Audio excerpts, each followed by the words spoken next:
130 करोड़ देशवासियों से आप सबसे कुछ मांगने आया हूं।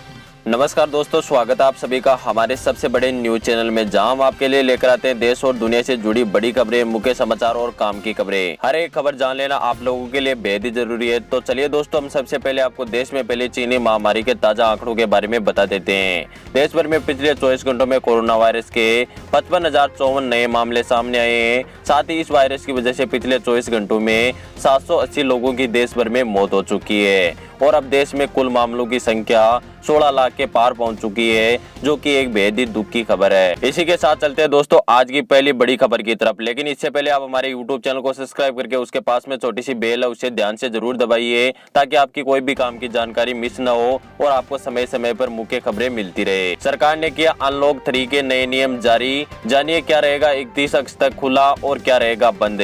सरकार ने देश भर में अनलॉक 3 के लिए दिशा निर्देश जारी किए हैं, जिसमें कंटेंट जोन के बाहर और अधिक गतिविधियों की अनुमति दी गई है। लेकिन स्कूल, कॉलेज, मेट्रो, रेल सुविधाएं, सिनेमाघर और बार 31 अगस्त तक बंद रहेंगे। राजनीतिक और धार्मिक कार्यक्रमों में भी रोक जारी रहेगी। अब तक जो रात का कर्फ्यू लगाया गया था, यानी रात्रिकालीन को जो कर्फ्यू था वो अब हटा दिया गया है और यानी रात्रिकालीन पाबंदी है वो अब नहीं रहेगी। आप बिना परमिट कहीं भी देश में आ जा सकते हो। इसके साथ ही मेट्रो, रेल सुविधाएं, सिनेमाघर, स्विमिंग पूल, मनोरंजन पार्क, थिएटर, बार और सभागार बंद रहेंगे। कंटेंट जोन में जो भी चीजें अभी खुली है वहीं खुली रहेगी और चीजें खोलने पर उसमें पूरी तरह पाबंदी है, यानी जो गतिविधियां अभी कंटेनमेंट जोन में चल रही है वही गतिविधियां उसमें जारी रहेगी। अनलॉक 3 के सभी नियम 1 अगस्त से 31 अगस्त तक लागू रहेंगे। इसके साथ ही चलते हैं दोस्तों आज की दूसरी बड़ी खबर की तरफ है। जानिए किस तरह कान से भी शरीर के अंदर घुस सकता है कोरोना वायरस। कोरोना वायरस कान और इसके पीछे वाली हड्डी को भी संक्रमित कर सकता है। इसके 2 मामले अमेरिका शोधकर्ताओं के सामने आए हैं। शोधकर्ताओं के मुताबिक रिसर्च के दौरान 3 संक्रमित मृतकों में से 2 संक्रमित मृतकों के कान और उनके पीछे वाले हिस्से में कोरोना वायरस का संक्रमण मिला है, जिसके बाद में शोधकर्ताओं ने पाया है कि कोरोना वायरस से शरीर के अंदर कान के द्वारा भी घुस सकता है और कान को भी संक्रमित कर सकता है। इसके साथ ही चलते हैं अगली बड़ी खबर की तरफ है। फरार हो गई सुशांत सिंह राजपूत की गर्लफ्रेंड रिया चक्रवर्ती। बिहार पुलिस को घर मिला खाली, तलाश जारी। बॉलीवुड एक्टर सुशांत सिंह राजपूत के सुसाइड केस में 1.5 महीने बाद एक नया मोड़ सामने आया है। सुशांत सिंह राजपूत के पिता के सिंह ने बेटे की गर्लफ्रेंड और एक्टर रिया चक्रवर्ती के खिलाफ पटना में FIR दर्ज करवाई थी। सुशांत के पिता ने रिया चक्रवर्ती पर कई आरोप लगाए थे, जिसके बाद में रिया चक्रवर्ती पर गिरफ्तारी की तलवार लटक रही थी। सुशांत सिंह के पिता ने रिया चक्रवर्ती पर उनके बेटे के बैंक खाते से 15 करोड़ रुपए निकाल लेने का आरोप भी लगाया था। वहीं सुशांत सिंह के पिता की शिकायत के बाद में अब बिहार पुलिस ने भी जांच तेज कर दी है। लेकिन इस बीच अब जानकारी आई है कि रिया चक्रवर्ती घर पर नहीं है, जिसके बाद में कई तरह के सवाल रिया चक्रवर्ती पर उठ रहे हैं और उनका घर अभी तक खाली मिला है। इसका मतलब ये है कि रिया चक्रवर्ती गिरफ्तारी के डर से घर से फरार हो गई है। आगे इस मामले में कोई अपडेट आता है तो हम आपको जरूर बताएंगे। इसके साथ ही चलते अगली बड़ी खबर की तरफ है। 5 अगस्त को होगा राम मंदिर का भूमि पूजन। देखिए कितना भव्य बनेगा यह राम मंदिर। अयोध्या में 5 अगस्त को राम मंदिर के भूमि पूजन के अवसर पर यहाँ स्थित टाइम्स स्क्वायर में विशाल बिलबोर्ड पर भगवान राम और भव्य राम मंदिर के त्रियामी 3D चित्र प्रदर्शित किए जाएंगे। आयोजकों का कहना है कि इस ऐतिहासिक क्षण के संयोजने वाले अपनी तरह से अनोखा आयोजन होगा। साथ ही मैं आपको बता दूं कि न्यूयॉर्क में भी 5 अगस्त को उस ऐतिहासिक क्षण में जश्न मनाने की तैयारी की जा रही है, जब प्रधानमंत्री नरेंद्र मोदी अयोध्या में राम मंदिर निर्माण के लिए भूमि पूजन करेंगे। तो मैं आपको बता दूं कि इस खुशी के पल के दौरान 17,000 वर्ग फीट वाली LED स्क्रीन पर त्रियामी चित्रों का प्रदर्शित किया जाएगा। 5 अगस्त को सुबह 8 बजे से 10 बजे तक हिंदी और अंग्रेजी में जय श्री राम प्रदर्शित किया जाएगा और भगवान राम के चित्र और वीडियो मंदिर की संरचना के त्रियामी चित्र तथा प्रधानमंत्री नरेंद्र मोदी द्वारा शिलान्यास करने के कई चित्र LED में प्रसारित किए जाएंगे। तो अब देखना यह है कि कितना भव्य राम मंदिर आपको दिखाई देता है LED के दौरान।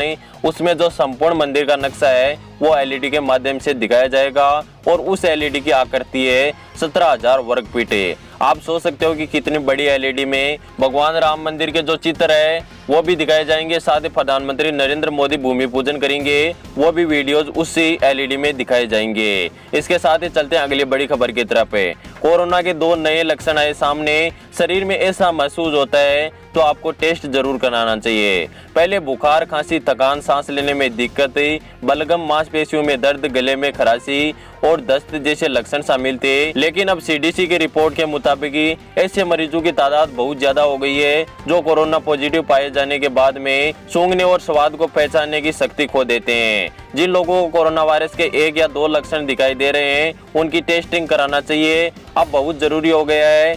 ऐसे में कई मामले सामने आए हैं जहां पर मरीजों को खांसी, बुखार की समस्या नहीं हो रही है, लेकिन वह सूंघने और स्वाद पहचानने की क्षमता खो चुके हैं। तो आपको भी शरीर में ऐसे लक्षण दिखाई देते हैं तो आपको एक बार कोरोना टेस्ट जरूर करवाना चाहिए। इसके साथ ही चलते हैं अगली बड़ी खबर की तरफ। राफेल के भारत आने के बाद में चीन और पाकिस्तान हिला, लेकिन राहुल गांधी खुश नहीं और प्रधानमंत्री नरेंद्र मोदी से किए यह सवाल है। आज भारतीय सेना की ताकत मजबूत हुई है। 5 राफेल विमान भारतीय बेड़े में शामिल हुए और अब इनको लेकर कांग्रेस के पूर्व अध्यक्ष राहुल गांधी ने वायुसेना को बधाई दी। हालांकि राहुल गांधी ने राफेल को लेकर मोदी सरकार से कई सवाल पूछे हैं। राहुल गांधी ने राफेल के लिए इंडियन एयरफोर्स को बधाई देते हुए मोदी सरकार से 3 सवाल किए। उन्होंने ट्वीट करते हुए कहा, भारतीय वायुसेना को राफेल के लिए बधाई। हालांकि सरकार बताए कि 526 करोड़ का एयरक्राफ्ट 1670 करोड़ का कैसे हो गया। 126 की जगह 36 राफेल विमान भारत ने क्यों खरीदे। हील की जगह दिवालिया अनिल अंबानी की कंपनी को ठेका क्यों दिया गया। बता दें कि अपनी हवाई सीमाओं की सुरक्षा को चाक चौबंद करने की दिशा में बुधवार को भारत उस समय एक कदम और आगे बढ़ गया जब आज के नए आधुनिक के 5 राफेल लड़ाकू विमान भारत पहुंच गए। विमान का बेड़ा फ्रांस से अंबाला एयरबेस पर पहुंचा। प्रधानमंत्री नरेंद्र मोदी ने राफेल के भारत आने पर खुशी जाहिर की तो वहीं रक्षा मंत्री राजनाथ सिंह ने कहा कि राफेल के आने के बाद में एक नई युग की शुरुआत होगी। दोस्तों, आपको क्या लगता है, क्या राहुल गांधी के द्वारा मोदी सरकार से किए गए जो सवाल है वो सही है या गलत? आप हमें नीचे कमेंट करके जरूर बताएगा। साथ ही भारत के 5 राफेल लड़ाकू विमान भारत आने से यदि आप खुश है तो आप वीडियो को लाइक जरूर कीजिएगा। इसके साथ ही चलते हैं अगली बड़ी खबर की तरफ। मोदी सरकार आपके खाते में डालने जा रही है 2000 रुपए, जानिए बैलेंस चेक करने का तरीका। कोरोना वायरस महामारी के दौरान मोदी सरकार ने आर्थिक मदद का ऐलान किया था। इसके तहत केंद्र सरकार किसानों के खाते में 2000 रुपए डालने वाली है। प्रधानमंत्री किसान सम्मान योजना के तहत अगले महीने किसानों के खाते में पैसे ट्रांसफर होने वाले हैं। हम आपको बता दें कि इस योजना के तहत किसानों को हर साल 3 किस्तों में 6000 रुपए दिए जा रहे हैं। अब तक इस स्कीम के जरिए 10 करोड़ से ज्यादा किसानों को जोड़ा जा चुका है। 1 अगस्त से सरकार इस योजना की तीसरी और आखिरी किस्त ट्रांसफर करने जा रही है। हम आपको बता दें कि 2 किस्तें पहले किसानों को मिल चुकी है, लेकिन 1 अगस्त से किसानों के खाते में तीसरी जो सहायता राशि है उसकी किस्त ट्रांसफर की जाएगी। इसकी संपूर्ण जानकारी जानने के लिए कि आपके पैसे आपके खाते में आने वाले हैं या आपके डॉक्यूमेंट में कोई गड़बड़ी है, तो आप सरकार की ऑफिशियल वेबसाइट pmkisan.government.in पर अपलोड किए जा चुके दस्तावेज का स्टेटस चेक कर सकते हैं और वहां से पता लगा सकते हैं कि आपकी किस्त कब तक आपके खाते में पहुंच जाएगी। तो दोस्तों, मोदी सरकार का यह कदम आपको कैसा लगा, आप हमें इसके साथ ही चलते अगली बड़ी खबर की तरफ। बिहार में बाढ़ ग्रसित इलाके में हर एक प्रभावित परिवार को सरकार की ओर से 6,000 रुपए देने की प्रक्रिया शुरू हो गई है। राहत शिविरों में ही प्रभावित लोगों की सूची बनाई जा रही है। नकदी के साथ जिनका घर, कपड़ा और बर्तन का नुकसान हुआ है उन्हें इसी हफ्ते पैसे मिलने की संभावना है। आपदा प्रबंधन ने प्रभावित की सूची को अंतिम रूप देने की तैयारी शुरू कर दी है, जबकि फसल व पशुओं के नुकसान की जानकारी सामने आने के बाद में प्रभावित लोगों को उनका मुआवजा भी दिया जाएगा। इसके साथ ही चलते अगली बड़ी खबर की तरफ।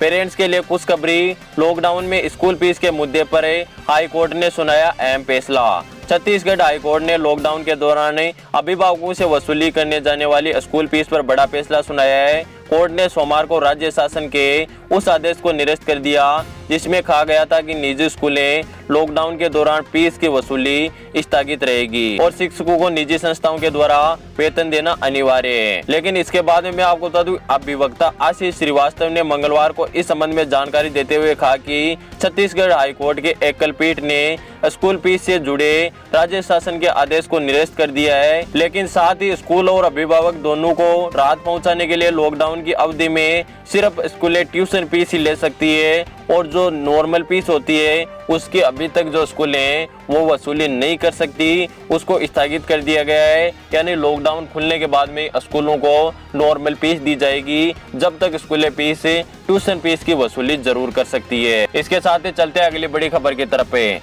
कोरोना वायरस को ध्यान में रखते हुए रेल मंत्रालय ने बदले अपने नए नियम, स्टेशन पर यात्रा से 90 मिनट पहले पहुंचना होगा। कोरोना संकट में यात्रियों की सुरक्षा के लिए भारतीय रेलवे ने नियमों में बदलाव किया है। रेलवे प्रशासन ने कहा है कि यात्रियों को 90 मिनट पहले स्टेशन पहुंचना होगा। ऐसा इसलिए क्योंकि स्टेशन पर पहुंचने के बाद में यात्रियों की थर्मल स्क्रीनिंग और सैनिटाइज किया जा सकता है।